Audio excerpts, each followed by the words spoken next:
조앤 롤링이라는 영국의 작가가 있습니다. 그는 전 세계적으로 유명한 해리포터 시리즈로 잘 알려져 있죠. 그녀는 평범하다 못해서 불행한 인생을 살았던 사람이었습니다. 그녀는 어머니를 일찍 여의고 그는 그 슬픔이 채 가시기도 전에 그 슬픔을 이기지 못하고 포르투갈로 가게 됩니다. 거기서 영어 교사로 일하면서 거기서 사람을 만나서 결혼했지만 딸 제시카를 낳고는 이내 이혼을 해버리고 먹고 살 길이 막막해서 다시 영국으로 돌아옵니다. 영국 에딘버러로 돌아와서 극도로 빈곤한 삶을 살면서 정부 지원금으로 생계를 겨우 이어가고 있었습니다. 그런데 이 엄마의 마음이 있었어요. 지금 내 인생은 어느 때보다 어둡고 미래는 보이지 않고 절망이지만 자라나는 내 딸에게만은 꿈을 주고 희망을 줄 수 있으면 좋겠다는 그 마음이 그 마음속에 가득했습니다. 그래서 그는 그 마음을 이렇게 움직이고 실제적으로 움직이고 또 실천하기로 시작했습니다. 그래서 이 아이를 그 유모차에 거기에서 재우면서 글을 쓰기 시작했습니다. 1995년이니까 꽤 오래 전이죠. 해리포터와 마법사의 돌이라는 원고를 완성하고 출판사로 보냈지만 무려 12군데에서 거절이라는 그런 답장이 왔습니다. 사실 어린 딸을 향해서 주고 싶은 그 희망과 꿈을 이루지 못하는 엄마의 안타까움이 있었죠. 그런데 천신만고 끝에 이름 없는 한 출판사와 계약을 맺게 되었습니다. 그런데 이 책이 출판되자마자 많은 사람이 입소문을 타고 어린이뿐만 아니라 어른들에게도 널리 읽혀지면서 꿈과 희망을 주는 아이콘으로 떠오르게 되었죠. 7권의 시리즈가 해리포터라는 영화로 만들어지면서 전 세계에 영향을 주는 작품이 되었습니다. 가장 처절하고 절망의 현실 속에서 어린 딸에게 희망과 그리고 꿈을 주기 원했던 그 엄마의 작은 소원은 전 세계 모든 사람에게 희망과 꿈을 주는 그런 사람으로 되어져 있었습니다. 느헤미야는 페르시아의 왕의 술 맡은 관원장으로 지낼 때에 동생을 통해서 예루살렘의 자기 동족이 고통당한다는 소식을 듣고 슬퍼하며 울며 금식하며 기도하였습니다. 가장 절망의 현실 속에서 기도로 시작된 일이 나중에는 140년간이나 애썼지만 이루지 못했던 예루살렘 성벽을 세우고 그리고 진정한 하나님이 원하시는 새로운 공동체를 세우는 일에 바로 기여한 사람이 이 느헤미야가 되었습니다. 여러분, 오늘날만큼 우리 삶에 절망적인 소식이 많이 들려진 때가 없을 것입니다. 세계에서 가장 노령화가 빨리 진행되고 있는 나라, 언젠가는 나라가 없어질지도 모른다는 얘기도 나옵니다. 출산율은 세계에서 가장 낮은 나라, 그리고 핵을 가지고 동족을 위협하는 북한의 현대식 무기 개발 소식들, OECD 나라 중에 자살률 1위의 나라로 그 자살하는 사람들 중에는 청소년과 청년층이 높은 비율을 보이는 나라, 그리고 나누어지고 찢어져 버린 이 나라의 모습은 어느 누구의 승자도 없이 모두 패배자가 되는 길로 걸어가고 있는 형편입니다. 그러나 우리는 포기할 수가 없습니다. 왜냐하면 우리의 인생이기 때문에 그렇고 우리는 하나님의 사명을 받은 백성이기 때문입니다. 그러나 어디서부터 무엇부터 해야 될지 우리는 알지 못하죠.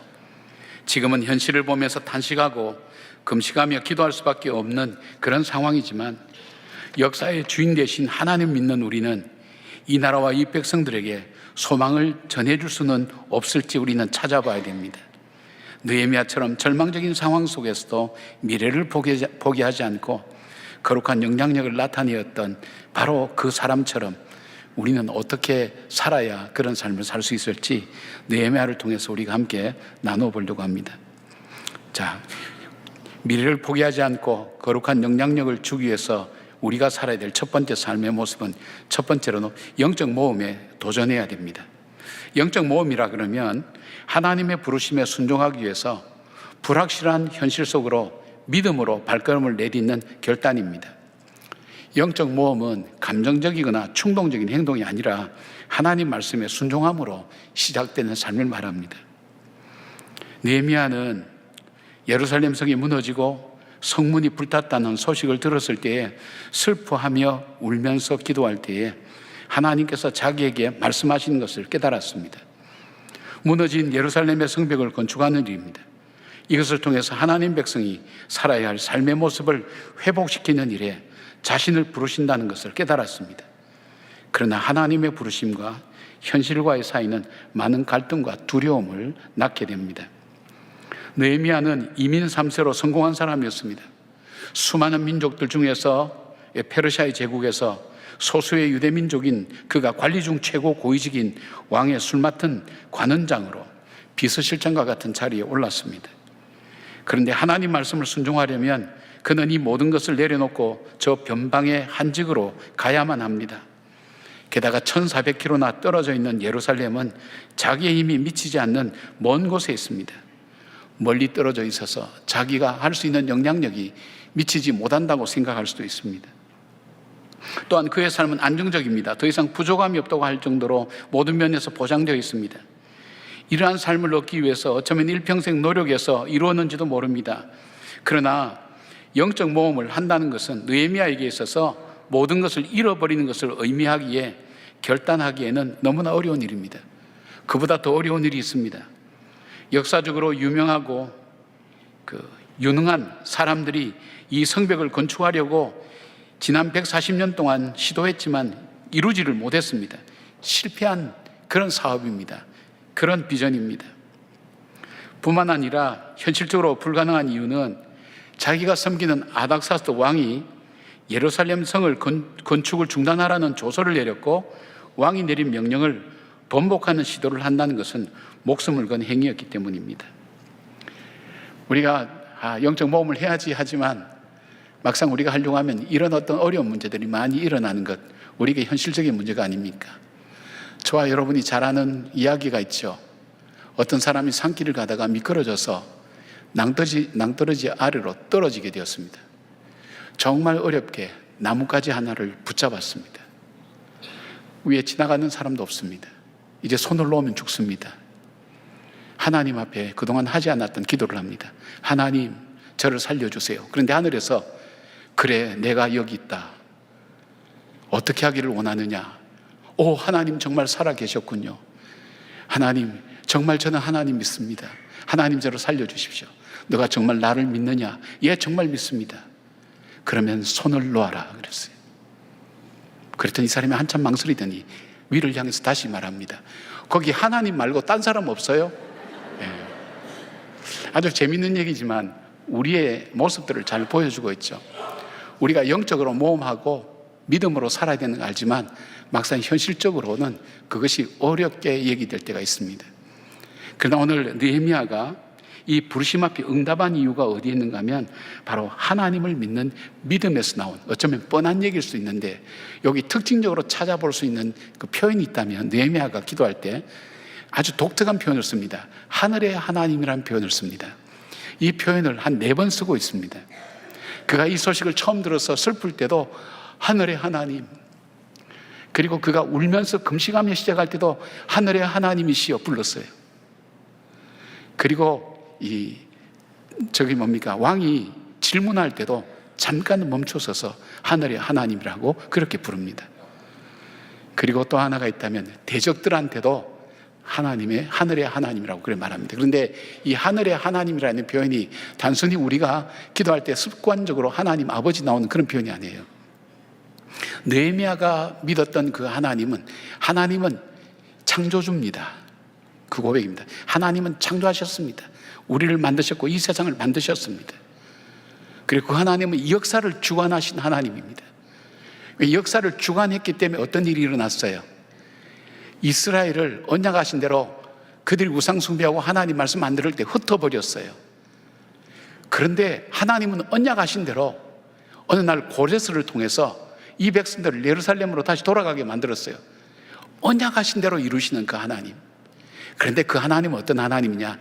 내 기도를 들으시는 하나님이라는 그 믿음을 그는 가지고 있었어요.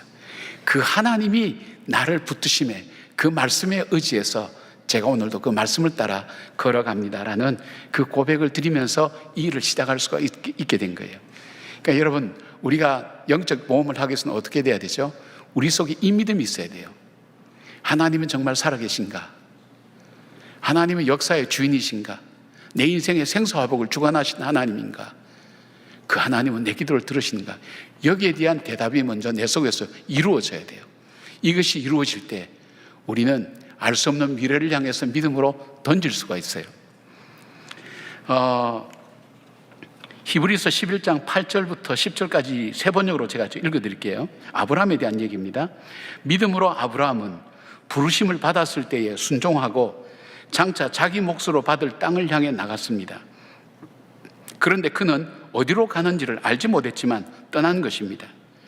믿음으로 그는 약속하신 땅에서 타국에 몸붙여 사는 나그네처럼 거류하였으며 같은 약속을 함께 물려받을 이삭과 야곱과 함께 장막에 살았습니다.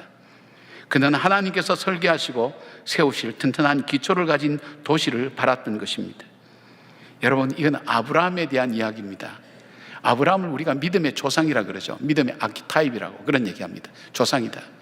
믿음의 조상에게서 보여줄 수 있는 그 모습이 무엇인가 하면 하나님 말씀하실 때에 갈 바를 알지 못하고 그 말씀에 따라서 순종하는 것. 그런데 그 순종한다는 것은 본토 친척 아비 집을 같이 떠나는 겁니다. 지금이야 본토 친척 아비 집 떠나서 어디든지 살 수 있지만은 그 당시에는 인구도 없었고 정말 치안도 안 돼 있고 본토 친척 아비 집을 떠나는 건 죽는 겁니다. 죽는다는 죽음을 각오하고 하나님 말씀만 의지해서 그는 출발했습니다. 바로 이 아브라함을 우리는 믿음의 조상이라고 그렇게 부르고 있습니다. 하나님 말씀을 따르기에는 불안과 두려움이 가득할 수밖에 없었지만 말씀만을 믿고 순종하며 앞으로 나가는 것, 그것이 영적 모험의 시작인 것입니다. 예수님께서 5,000명을 먹이시고 제자들을 바다 건너편으로 보내시고 난 다음 자신은 기도하러 따로 산에 올라가셨습니다. 그런데 한밤중에 바다에 태풍이 일어서 제자들이 다 죽게 되었을 때 무리를 걸어오시는 분이 있었습니다. 바로 예수님이셨습니다. 마태복음 14장 28절부터 29절 보면 그때 베드로가 예수님께 간청합니다. 주여, 만일 주님이시거든 나를 명하사 무리로 오라 하소서 하니 오라 하시니 베드로가 배에서 내려 무리로 걸어서 예수께로 가되, 그렇게 말씀하고 있습니다. 주님의 말씀 의지하여서 베드로는 비교적 그래도 안전한 배 안에서 파도가 넘실넘실 넘치는 태풍이 몰아치는 그 바다로 발을 디뎠는데 빠져서 푹 들어갈 줄 알았는데 놀랄 만한 일이 일어난 거예요. 예수님처럼 바다 위를 자기도 걷는 거예요. 걸어가게 된 거예요. 여러분, 우리 신앙생활이라는 게 뭔가, 믿음 생활이 뭔가, 어떤 분이 표현할 때 그랬어요. 우리는 예수님의 말씀 의지해서 무리를 걷는 것과 같은 삶을 사는 것이 신앙생활이다, 그런 얘기를 했어요. 어떤 사람은 도상의 실존 이런 얘기했죠. 길을 가는 일에서 주님과 동행하는 삶이다, 그런 얘기를 했듯이 무리를 걷는 기적 같은 삶을 사는 것, 그것이 믿음의 삶이다, 그렇게 표현하고 있습니다. 여러분, 우리가 현실의 문제 앞에 혹시 믿음의 꿈을 잃어버리진 않았습니까? 살아가는 삶이 힘들고 또 삶에 큰 변화도 없고 내가 희망을 걸 것도 없고 해서 어느새 우리는 세상의 꿈뿐 아니라 하나님의 일, 하나님의 꿈을 우리는 잊어버리고 사는 건 아닌지 모르겠어요. 또 삶이 너무 편안해서 하나님의 꿈을 생각할 여유조차 없을 정도로 이 삶을 즐기는 우리 삶 때문에 정작 꿈꿔야 될 하나님 나라의 꿈을 우리 잃어버리고 사는 건 아닌지 모르겠어요. 사랑하는 여러분, 배가 항구에 정박해 있어도 배지만 이 배의 참다운 모습은 배가 항해할 때입니다. 더 참다운 모습은 태풍을 뚫고 묵묵하게 유유하게 그 태풍을 뚫고 항해할 때 배의 참모습을 볼 수가 있습니다. 비행기가 비행장에 앉아 있어도 비행장입니다. 비행기입니다. 그러나 이 비행기의 참된 모습은 비행기가 날아갈 때, 그 창공을 차고 날아갈 때 그때 진짜 비행기입니다. 여러분, 그리스도인 그러면 어떤 사람이 그리스도인일까요? 우리가 평범하게 다른 사람들과 살아가는 삶이 아니라 우리가 하나님 말씀을 따라서 내 삶을 던질 줄 아는 사람, 하나님 말씀을 따라서 내 삶을 하나님 앞에 헌신할 수 있고 그 말씀에 순종할 줄 아는 사람을 그리스도인이라고 그렇게 말할 수 있지 않겠습니까? 여러분, 난 그 꿈을 꾸셨으면 좋겠어요. 아, 내가 예수를 믿되 정말 제대로 한번 믿어봐야 되겠다는 그 꿈. 그러기 위해서는 제대로 기도 한번 해봐야 되겠다. 진심으로. 그냥 아무 생각 없이 연불 외우듯이 그렇게 하는 것이 아니라 진심으로 하나님, 내 기도를 들으시는 하나님, 내 생사 화복을 짊어지고 주장하시는 하나님, 역사의 주인 되신 하나님, 그 주님 앞에 내가 기도해 봐야 되겠다.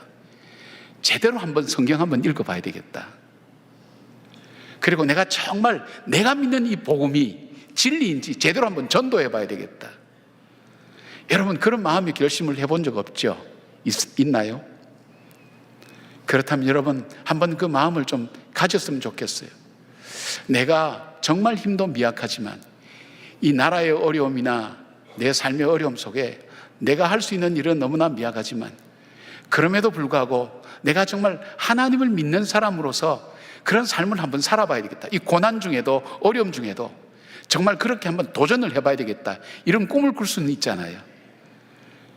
하나님의 말씀을 따라서 그 하나님이 내 삶의 주인 되시고 역사의 주인 되시고 생사복의 주관자 되시고 내 기도를 들으시는 하나님이라는 느헤미야의 그 믿음의 고백처럼 그 믿음으로 하나님 앞에 영적 모험을 시작하고 함께하는 여러분 되기를 초청합니다.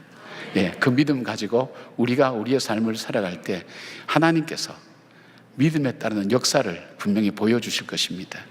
그 믿음을 따라 영적 모험을 하는 우리 함께 공동의 순례자가 되기를 주님의 이름으로 축복합니다. 두 번째로 느헤미야처럼 하나님이 원하시는 공동체를 이루기 위해서 우리가 해야 될 일이 있다면 기도로 준비해야 됩니다. 하나님의 부르심을 깨달았을 때 느헤미야가 시작한 것은 기도의 시작입니다. 가장 절망스럽고 슬퍼할 수밖에 없는 그 상황 속에서 그가 시작할 수 있는 것은 많지 않았어요. 다른 초이스가 없었어요. 선택이 없었어요. 기도하는 것으로 그는 시작했습니다.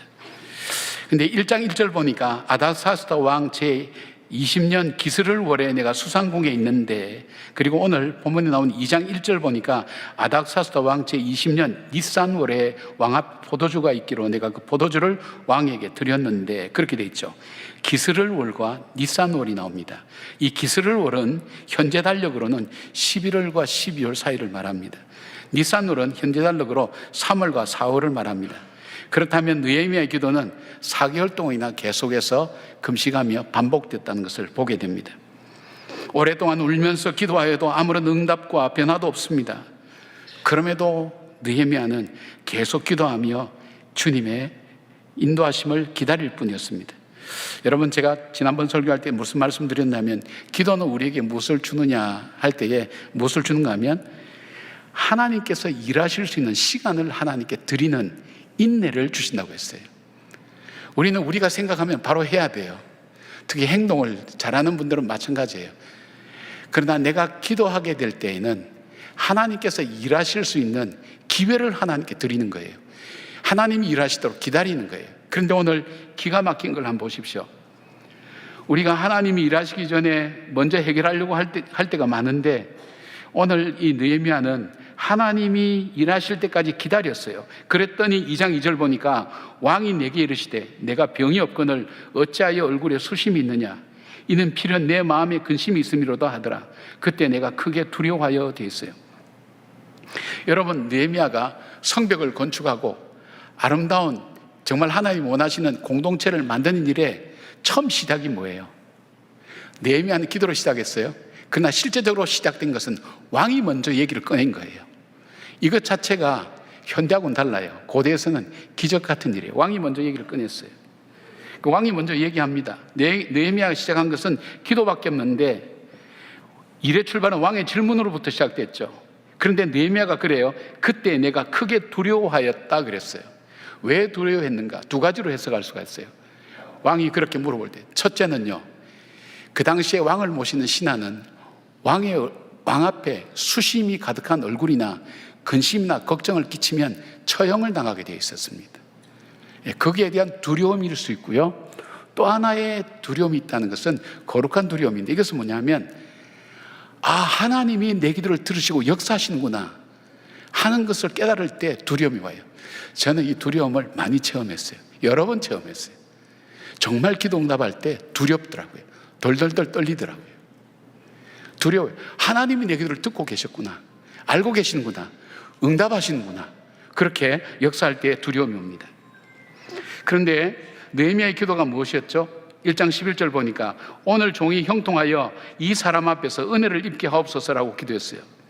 근데 이 사람이 누군가 하면 바로 아닥사스다 왕이에요.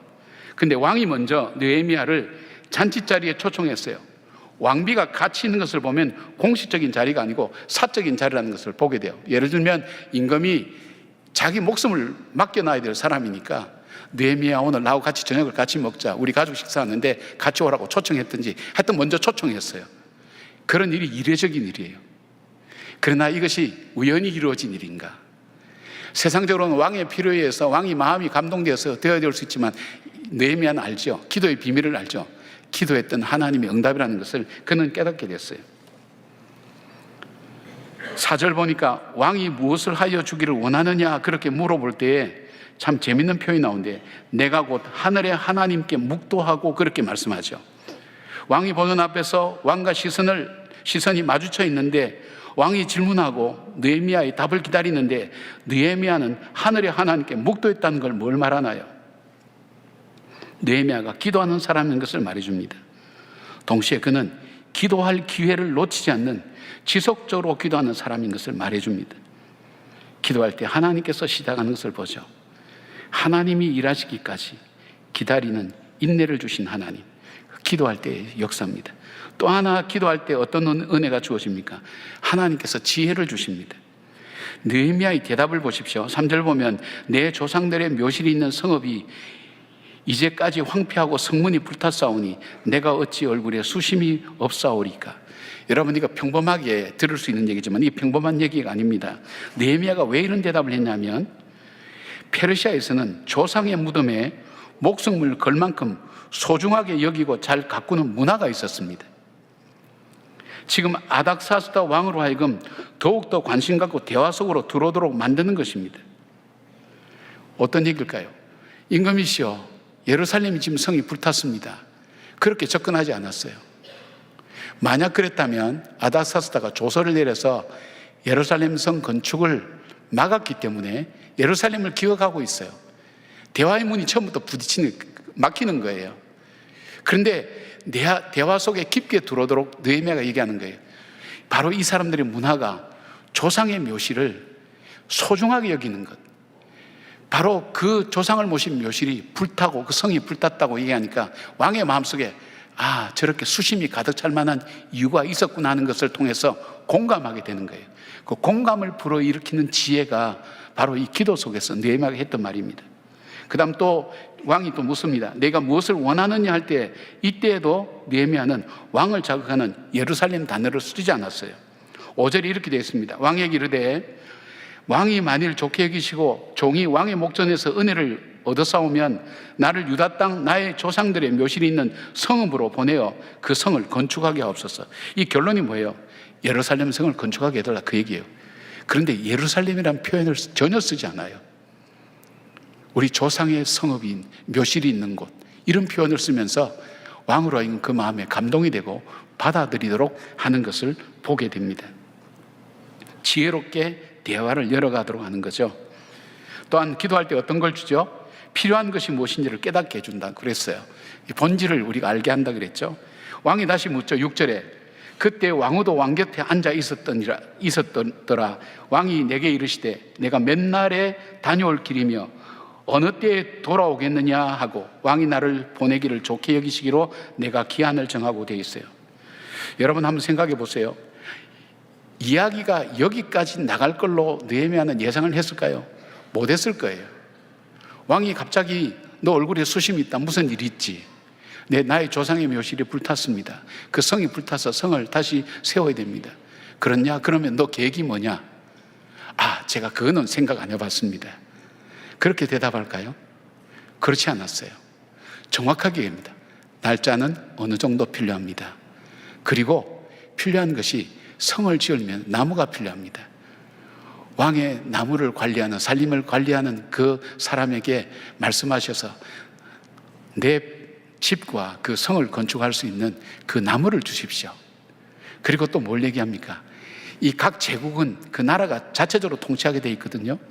그 경계를 넘어갈 때마다 전부 다 신문한다고요. 누군지 볼 때 그 경계를 넘어가고 무사히 통과할 수 있는 조서를 하나 써주십시오. 그리고 그들로 하여금 도와달라고 그렇게 하게 해주십시오. 그렇게 요청하는 거예요. 지금 이 느헤미야 요청 속에는 성을 건축할 수 있는 모든 내용이 다 담겨 있어요. 짧은 시간 안에 그 얘기를 다 하는 거예요. 기가 막힌 일 아닙니까? 7절, 8절 보면 행정 절차나 필요한 자재나 심지어는 자기의 집도 짓게 해달라는 간청도 있어요. 얼마만큼 시간이 걸리고 또 왕에게 정확하게 제시합니다. 왕이 도와줄 수 있는 거예요. 왕이 말할 때 조금 더 생각해 봐야 되겠습니다. 제가 다음에 보고 드리도록 하겠습니다. 이되면 그때는 지나가는 거예요. 근데 이것을 어떻게 준비하게 기도하는 사람에게 하나님은 준비하게 하셨습니다. 자, 그리고 기도할 때 어떤 일들이 일어나는가 하면 기도 응답에 보너스가 있어요. 자, 그렇게만 얘기했는데 자기가 요청한 여기까지예요. 그런데 그 다음에 왕이 이 9절 말씀에 이런 조치를 취합니다. 9절에 군대 장관과 마병을 보내어 나와 함께 하게 하시기로 내가 강서쪽에 있는 총독들에게 이르러 왕의 조서를 전하였더니 그렇게 얘기합니다. 지금 느헤미야가 가야 될 길은 1400km를 가야 됩니다. 무려 4개월 동안 가야 되는데 굉장히 험한 길입니다. 중간에 적들도 나타나고 매복된 산적도 있고 또 여러 가지 공격하는 부분들도 많습니다. 기후의 어려움도 겪어야 되고요. 그런데 왕이 자기가 간청하지도 않는 군대 장관을 보내어서 동행하도록 했어요. 그리고 그로 하여금 이 국경을 통과할 때마다 이 나라의 제국의 국경을 통과할 때마다 이 도움을 받도록 그렇게 한 것을 보게 됩니다. 8절 마지막 부분에 느헤미야의 결론이 내 하나님의 선한 손이 나를 도우심으로 왕이 허락하고 라고 고백합니다. 여러분, 영적 모험을 한다고 무턱대고 시작할 수는 없죠. 느헤미야의 시작은 울면서 시작했으니까. 그런데 오늘 느헤미야처럼 기도부터 시작해 보시기 바랍니다. 하나님 자녀답게 살고 싶다면 하나님, 이제는 내가 인생을 이만큼 살았는데 정말 예수 믿는 사람답게 한번 살아보고 싶습니다. 정말 기도다운 기도 한번 해보고 싶고요. 정말 찬송다운 찬송 한번 불러보고 싶고요. 예배다운 예배 한번 드려보고 싶고 정말 하나님이 기뻐하시는 할 수 있는 바로 그런 삶을 하나님 나에게 주십시오. 그렇게 할 때 시작을 어떻게 하라고요? 내 의지를 가지고는 안 됩니다. 주의 영이 나에게 임하셔야 됩니다. 주의 영이 임하시기 위해서 어떻게 할까요? 느헤미야는 기도로 시작했습니다. 바로 기도로 시작하면 좋겠어요. 제가 며칠 전에 이 뒤에 증축하는 5층으로 올라갔어요. 5층에 우리 국장님하고 목사님 몇 분하고 그 위에 안내받아서 꼭대기에 올라갔어요. 원래 이거 지을 때에 5층까지 짓기로 했는데 그때 예산이 모자라서 4층만 지었거든요. 올라갔는데 보는 순간 옛날에 일어났던 감회가 새로운 거예요. 처음에. 여러분이 시작할 때, 이 건축 시작할 때 하나님께서 주신 마음 제가 말씀드렸죠. 70일 동안 새벽 기도하라고. 이 건물 다 부셔놓고 본당만 놔뒀는데 말도 안 되는 얘기죠. 하나님, 제가 목사라도 새벽에 못 나옵니다. 그 정도로 하나님 앞에 강력하게 아니라고 그렇게 말씀드렸는데 계속 부담을 주셨어요. 그때 거의 전 교인들이 70일 동안 계속 다 나오셨어요. 매일 1900명에서 2000명, 많이 나올 때 2400명까지 나오셔서 70일 동안 했는데 처음에는 건축해야 되니까 하자고 시작했는데 나중에는 정말 내가 제대로 예수 믿고 제대로 믿음 생활을 해보자는 그 마음으로 했고 그때 응답받은 사람들이 참 많습니다. 기도에 좋은 영적 추억이 있어요. 여러분, 어떤 일을 하기 전에 그 일을 먼저 시작하는 것보다는 하나님 앞에 기도로 먼저 시작하기를 바랍니다. 느헤미야처럼 하나님, 제가 제 인생 끝나기 전에 정말 하나님의 자녀답게 한번 살고 싶습니다. 말씀 속에 나오는 대로 한번 그렇게 살고 싶습니다. 그런 마음의 소원을 가지고 하나님께 기도할 때에 주님께서 열어가실 줄 믿습니다. 그리하여서 연습도 반복도 없는 우리 인생, 그리고 소중한 우리나라, 하나님께서 우리에게 주신 귀중한 사명을 받은 이 나라가 정말 하나님 앞에 복된 나라가 될 수 있도록 바로 이 자리에 있는 여러분의 기도로 시작되었으면 좋겠습니다. 그 사명을 받은 여러분들, 나라를 위해서 기도하시고 여러분 자신을 위해서, 가족들을 위해서 진심으로 기도하면서 하나님 자녀답게 사는 꿈을 꾸시는 저와 여러분 되기를 바랍니다. 세 번째로 비전을 이루기 위해서 해야 될 일은 영적인 방해를 직시해야 됩니다. 10절 말씀 보니까 호론 사람 산발락과 종이었던 암몬 사람 도비아가 이스라엘 자손을 흥황하게 하려는 사람이 왔다 함을 듣고 심히 근심하더라, 그렇게 돼 있어요. 산발락은 사마리아 총독이고 암몬 사람 도비아는 그의 신하였습니다. 페르시아는 각 민족의 자치적인 통치를 허락했기 때문에 당시의 유대 지방은 정치적으로 채워지지 못하고 사마리아의 통치를 받고 있었습니다. 그런데 페르시아 왕의 신하인 느헤미야가 유대의 총독으로 온다는 얘기를 들었을 때 사마리아 총독과 그 신하들은 정치적인 영향력이 감소되는 것에 대한 두려움 때문에 그들은 집요하게 이곳에 성이 건축되는 것을 막고 방해했습니다. 여러분, 우리가 하나님 자녀답게 살기로 결단할 때 하나님 뜻대로 살아가려고 마음먹으니까 모든 것이 형통하게 잘 되리라고 예상하고 기대합니다. 그런데 전혀 예상하지 않는 곳에서 어려움을 겪게 됩니다. 가까운 사람이, 집안에 있는 사람이, 믿었던 사람이, 오랫동안 함께했던 사람들로부터 예상하지 못한 어려움이 옵니다. 그리고 결코 일어나지 않을 것 같은 확실한 일에서 문제가 발생합니다. 그래서 좌절하거나 낙심하고 포기할 때가 많습니다. 그런데 아셔야 될 것은 하나님께서 하나님의 뜻을 따라 사는 길에는 반드시 대적이 나타난다는 것을 아셔야 됩니다. 그래서 구속사적인 관점에서 보면 어려움이 일어나는 것을 볼 때 우리는 이렇게 해석할 수 있어야 돼요. 아, 내가 하나님의 일이 진전되고 있는 것을 보고 있구나. 그리고 하나님이 원하시는 삶을 내가 걸어가고 있구나 하는 것을 이렇게 이해할 수 있어야 됩니다. 예수님께서 공생의 초기에 미쳤다고 했던 사람은 다른 사람이 아니라 예수님의 가족들이었습니다. 요셉의 꿈을 시기하고 죽이려고 했던 사람은 다른 사람이 아니라 바로 자기 형제들이었습니다. 골리앗 앞에 나가서 싸우려고 하는 다윗을 책망했던 사람은 바로 자기 형이었습니다. 나에게 다양한 어려움이 있거나 그리고 여러 가지 힘든 일이 일어나는 일에 초점은 한 가지입니다. 나로 하여금 하나님을 믿지 못하게 만들고 하나님의 뜻에 순종하지 못하게 만들고 예배와 기도의 자리를 떠나게 만드는 겁니다. 정말 예상하지 못한 일들이 일어나는 것을 많이 봅니다. 이러한 일이 일어날 때 단순히 현상적이고 관계적인 일로만 여러분 보지 말아야 됩니다. 영적으로 볼 수 있어야 됩니다. 오늘 본문에서 산발랏은 어떤 사람입니까? 그는 대제사장 엘리야십의 사위였고 도비아는 암몬 사람이면서 유대 귀족들과 혼인동맹을 맺은 사람입니다. 그들은 단순히 정치적인 반대자가 아니라 영적으로 하나님의 이스라엘 백성의 정체성을 회송하는 존재였습니다. 신명기 23장에 보면 암몬과 모압 사람들은 영원히 여호와의 총에 들어올 수 없다고 말합니다. 그들의 형통함도 구하지 말라고 말씀합니다. 이것은 단순히 민족 문제가 아니라 믿음의 공동체를 지키기 위한 영적 분별력으로 하시는 말씀입니다. 방해와 어려움이 올 때 영적인 눈을 떠서 그 일을 보게 될 때 우리는 헛발질을 하지 않습니다. 본질을 보게 됩니다. 기도할 때 하나님은 분별력을 주셔서 그것을 깨닫게 하는 것입니다. 우리가 하나님 뜻대로 산다는 것은 우리의 삶을 통해서 하나님 통치가 이루어지는 하나님 나라가 확장되는 것을 말합니다. 예수님은 십자가의 죽음과 부활로 사망 권세를 깨뜨리고 사단을 물리치셨습니다. 그 사단은 하나님의 최후 심판이 이루어질 때까지 최선을 다해서 하나님 나라가 확장되는 것을 막습니다. 그래서 성경은 사단을 우리의 원수마귀라고 부릅니다. 베드로는 베드로전서 5장 8절 9절에 이렇게 말씀합니다. 근신하라, 깨어라. 너희 대적 마귀가 우는 사자같이 두루다니며 삼킬 자를 찾나니 너희는 믿음을 굳건하게 하여 그를 대적하라. 이는 세상에 있는 너희 형제들도 동일한 고난을 당하는 줄을 알미라고 말씀합니다. 찰스 스펄전 목사님은 마귀는 죽은 자를 건드리지 않는다고 그랬어요. 살아있는 자를 방해한다고 그랬어요. 하나님의 뜻대로 살려고 할 때에 방해와 어려움이 있다면 바른 길을 가고 있다는 증거입니다.